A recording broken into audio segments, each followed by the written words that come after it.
Sœurs et frères, paix et joie. Nous sommes parvenus au 4e dimanche du temps de Pâques.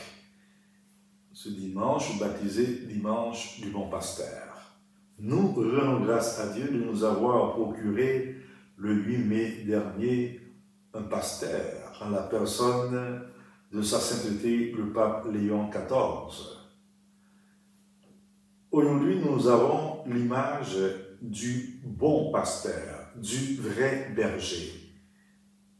Nous voyons en Jésus celui qui rassemble les siens et les fait vivre de sa vie.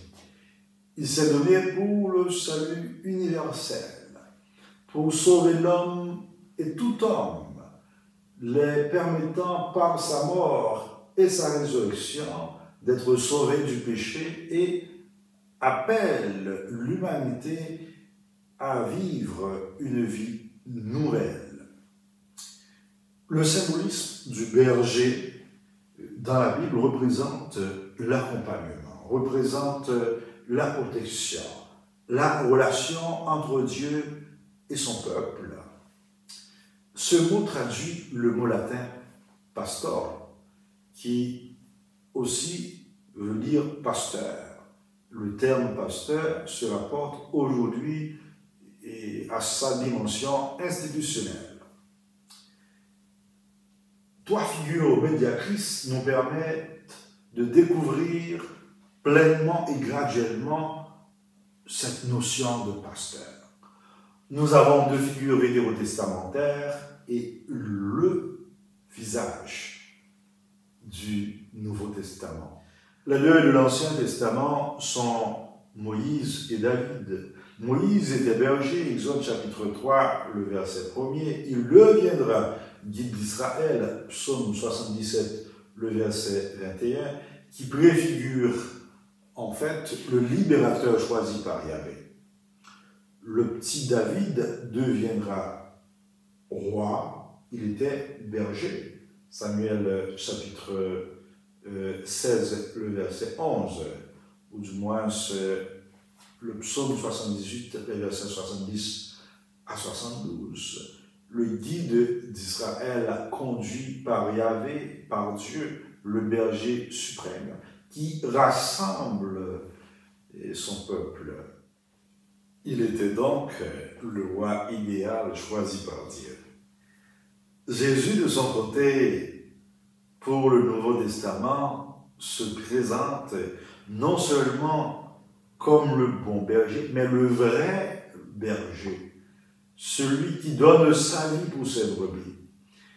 Il accomplit les prophéties d'Ézéchiel au chapitre 34 et de Michée chapitre 5, le verset 3. Et il rassemble Israël et les nations. À la deuxième lecture d'aujourd'hui, l'Apocalypse de Jean parle de la foule immense qui vient de la grande épreuve. Il dit, l'agneau sera leur pasteur. Et à partir de cela, il va les conduire aux sources des eaux de vie. Donc, parlant de ce berger pasteur, nous voyons à travers ces trois figures bibliques évoquées, trois mots. Libération, justice, salut. Ces trois mots riment à l'essentiel du premier discours du pape Léon XIV, que nous résumons nous-mêmes en trois mots. Paix, unité, mission. Ces trois mots captent les fondamentaux du discours du nouveau pasteur de l'Église universelle. Il s'agit de l'appel du Christ, de l'unité de l'Église, de l'appel à la mission synodale et charitable.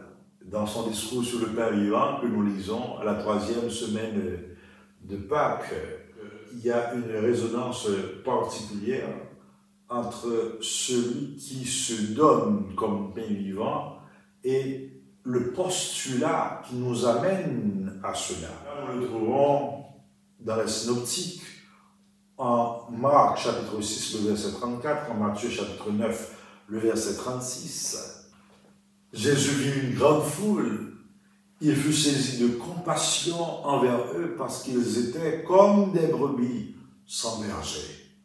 Le monde d'aujourd'hui vit dans la peur et le doute, dans la violence et l'insécurité, dans la peur des nouvelles, des controverses, le bluff. Et beaucoup vivent dans l'indifférence parce qu'ils veulent leur paix. Ainsi, on essaie de se distraire, on se nourrit de mauvaises comédies, de réflexions light, et dans l'hypocrisie la plus totale par rapport aux douleurs de notre monde. Donc, nous récoltons les résultats de mauvaises influences comme fuite d'une réalité ignoble, des influenceurs par-ci et par-là, voire influenceurs ou influenceuses. Vraiment, nous sommes comme des brebis sans berger, au milieu des situations de doute, au milieu des situations d'épreuve, au milieu des bruits. Il y a cette voix qui résonne, qui nous connaît, qui nous appelle. Pouvons-nous donc écouter notre pasteur qui nous dit « Mes brebis, écoute ma voix. Moi, je les connais et elles me suivent. » Trois attitudes nous aident à entrer dans cette démarche de pasteur brebis, de berger brebis. Trois attitudes nous aident à écouter la voix du bon berger. Il faut d'abord faire silence en nous et autour de nous. Ensuite, ouvrir les oreilles de notre cœur. Enfin, écouter la voix du Seigneur.